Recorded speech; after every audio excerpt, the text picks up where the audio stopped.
प्रजन्य भारत और हम इस टाइम नगर पालिका में और हमारे साथ है नगर पालिका अध्यक्ष रमेश चंद्र जोशी जी। तो सर यहाँ पे जो विकास कार्य हैं वो कितनी प्रगति पे चल रहे हैं?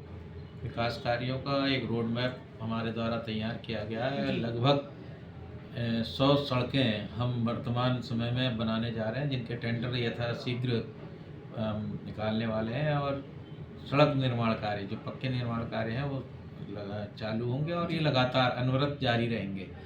और इससे पूर्व में हम लोग लगातार नालों की सफाई पे ध्यान दे रहे थे। वो नाले की सफाइयों पे अभी भी हम लोग लगातार काम कर रहे हैं। और उसमें से जो निकलने वाली मिट्टी और कचरा है, उसको हम लगातार उन सड़कों पे, जो निचली सड़कें हैं जहाँ पे जल भराव की स्थिति उत्पन्न रहती है, उन जगह पे डालने का भी हम लोग लगातार काम कर रहे हैं उस पर। और लगभग 20 से 25 सड़कें हम अभी तक ऐसी निर्माण कर चुके हैं उनका, जो निचले बहुत ज़्यादा जल भराव की स्थिति जहाँ पे रहती थी, लोगों को बहुत परेशानी होती थी, उनको हमने पाटने का काम किया है। ये एक ऐसे काम है जो एक सोच के ऊपर निर्भर होते हैं कि हमारी आपकी सोच क्या है, हम कैसे नगर पालिका को कम खर्चे में अधिक से अधिक सुविधा दे सकते हैं।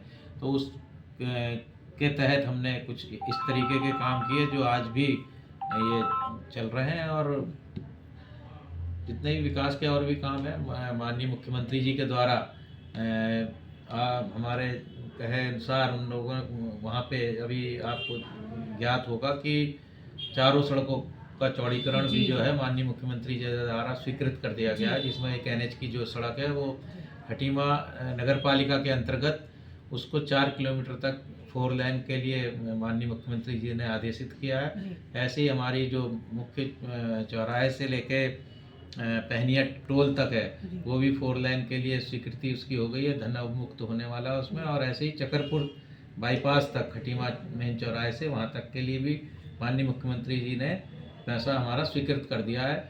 और ऐसे ही मेलाघाट रोड को भी चौड़ीकरण का काम चल रहा है, अनवरत जारी है।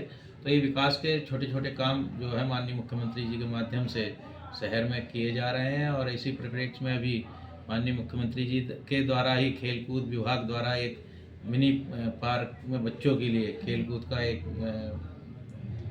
पार्क जैसा बनाया गया है। और ऐसे ही एक खटीमा में माननीय मुख्यमंत्री जी द्वारा लगभग 96 करोड़ रुपए की लागत से जो अभी भूमि खाली कराई गई थी, वन भूमि भुजिया नंबर 1 में, वहाँ पे भी पार्क का निर्माण चल रहा है, जिसमें शहर का जनसामान्य पैदल पथ उसमें बनाए जा रहे हैं, झूले लगाए जा रहे हैं। कई ऐसे विकास के काम लगातार नगर पालिका क्षेत्र के अंतर्गत हो रहे हैं। और ऐसे ही एक ड्रेनेज का प्लान जो माननीय मुख्यमंत्री जी का ड्रीम प्रोजेक्ट है कि खटीमा को कैसे जल भराव से मुक्ति दिलाई जाए, तो उसमें लगातार काम चल रहा है। और उसकी वो अंतिम अपने चरणों में है। 321 करोड़ की लागत का ये प्लान है, जिसपे मतलब अंतिम बिल्कुल मैं समझता हूँ कि मार्च आते आते इसमें इसके टेंडर भी हो जाएंगे। और दोनों जो नाले हैं हमारे, खकरा और ऐठा नाला, ये भी हम लोग पक्के कराने की राह पे हैं। माननीय मुख्यमंत्री जी द्वारा एक कार्यक्रम चलाया गया, जन जन की सरकार जन जन के द्वार, तो इस विषय में आपका क्या मानना है? माननीय मुख्यमंत्री जी द्वारा लगातार क्षेत्र में क्या पूरे प्रदेश में चाहते हैं कि लोगों की समस्या उनको कहीं उसके लिए भटकना ना पड़े, ना उनको तहसील के चक्कर लगाने पड़े, ना ब्लॉक के चक्कर लगाने पड़े। इसलिए जन जन की सरकार जन जन के द्वार कार्यक्रम लगातार चला है। अभी 3 कार्यक्रम हमारे खटीमा क्षेत्र में भी हुए, जिसमें हम सब लोग भी शामिल हुए। तो ये प्रयास एक ऐसा प्रयास है कि हमारे जो लोग हैं उनको कठिनाइयों का सामना ना करना पड़े और सरकार आपके द्वार आकर के वो सारे काम करे। इसी परिप्रेक्ष्य में लगभग मेरी जहाँ तक जानकारी है तो 3 कैंप ये लगाए गए थे। उस 3 कैंपों में जो बेचारे विकलांग थे, जिनको सर्टिफिकेट मिलने में बहुत असुविधा हो रही थी, मैं मानता हूँ कि अभी उन्हीं शिविर में हाथों हाथ कम से कम 7 या 8 लोगों को विकलांग प्रमाण पत्र प्रदान किए गए। तो ये बहुत बड़ी उपलब्धि है। इस तरीके के कार्यक्रमों में जनता को बहुत लाभ मिलता है और माननीय मुख्यमंत्री जी चाहते हैं कि जनता को उनका पूरा लाभ पहुँचाया जाए। जी, मुख्यमंत्री जी द्वारा एक मुहिम चलाई गई कि नगर को डस्टबिन रहित बनाया जाए और स्वच्छता का विशेष ध्यान रखा जाए, तो इस बारे में क्या व्यवस्था है? हम लोग इस पर लगातार काम कर रहे हैं। जितने भी माननीय मुख्यमंत्री जी के दिशा निर्देश हैं उसमें उनका पालन किया जाता है। आज ही हमने लगभग 44 लोगों को शहरी में जो क्षेत्र है उसमें प्रधानमंत्री आवास योजना के चेक वितरित किए हैं। उनके मतलब 44 लोगों को इसका लाभ दिया है।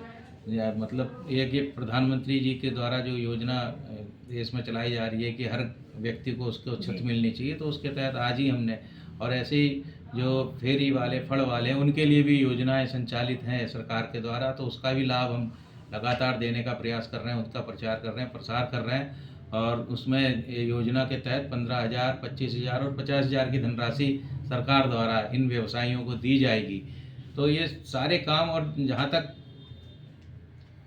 डस्टबिन फ्री की बात आप कहते हैं, तो डस्टबिन फ्री के लिए एक मुहिम हमें अपने आप में भी चलानी पड़ेगी। जनता को भी इसके लिए जागरूक होना पड़ेगा कि जो भी पॉलीथीन का प्रयोग है, अगर जिस दिन हम लोग कम करना स्टार्ट कर देंगे उस दिन हम डस्टबिन मुक्त ऑटोमेटिक हो जाएंगे। और नगर में जिन जगहों पे लगातार अंधेरा रहता है तो वहाँ पे स्ट्रीट लाइटों की क्या व्यवस्था है? स्ट्रीट लाइटें तो मैं समझता हूँ कि कहीं भी ऐसा आपको क्षेत्र खटीमा में नहीं मिलेगा जहाँ पे लाइट ना लगी हो। कोई अपवाद स्वरूप एक आध जगह हो सकती है, वरना हमारी जो प्रयास है और जो हमारे विद्युत कर्मी वाली टीम है वो लगातार मॉनिटरिंग करती है। और कहीं भी मैं समझता हूँ आज की तारीख में जिसमें नगर पालिका ने 100% काम किया है, तो वो यही एक काम है जिसमें हमने समस्त पूरे एरिया में जो नगर पालिका क्षेत्र के अंतर्गत आता है उसमें हमने लाइटों की व्यवस्थाएं दुरुस्त कर दी हैं। जहां अगर विद्युत पोल नहीं है तो वहां पे अभी ये संभावना अधूरी है, तो उसको हम किसी और माध्यम से पूरा करने की कोशिश कर रहे हैं। जी। और नगर में जो मेन समस्या बनी रहती है सुलभ शौचालय की, तो महिलाओं को खासी तरह से इसमें जो दिक्कत होती है, तो इसकी क्या व्यवस्थाएं की गई है? हम लोग लगातार जगह की तलाश कर रहे हैं और 2-3 सुलभ शौचालय खटीमा में बनाने का हमारा प्रयास है। एक हमारा बना हुआ है जो महिलाओं के लिए ही स्पेशली उसको बनाया गया है, लेकिन कुछ कारणों से अभी उसको संचालित नहीं हुआ। लगातार हम उस पर भी ध्यान दे रहे हैं और उसको भी कोशिश कर रहे हैं कि वो भी चालू हो। और उसके अलावा भी हर सड़क में 1-1, 2-2 सुलभ शौचालय स्वरूप जो है वो हम करने की कोशिश कर रहे हैं और जल्दी ही हम इसमें कामयाब भी हो जाएंगे।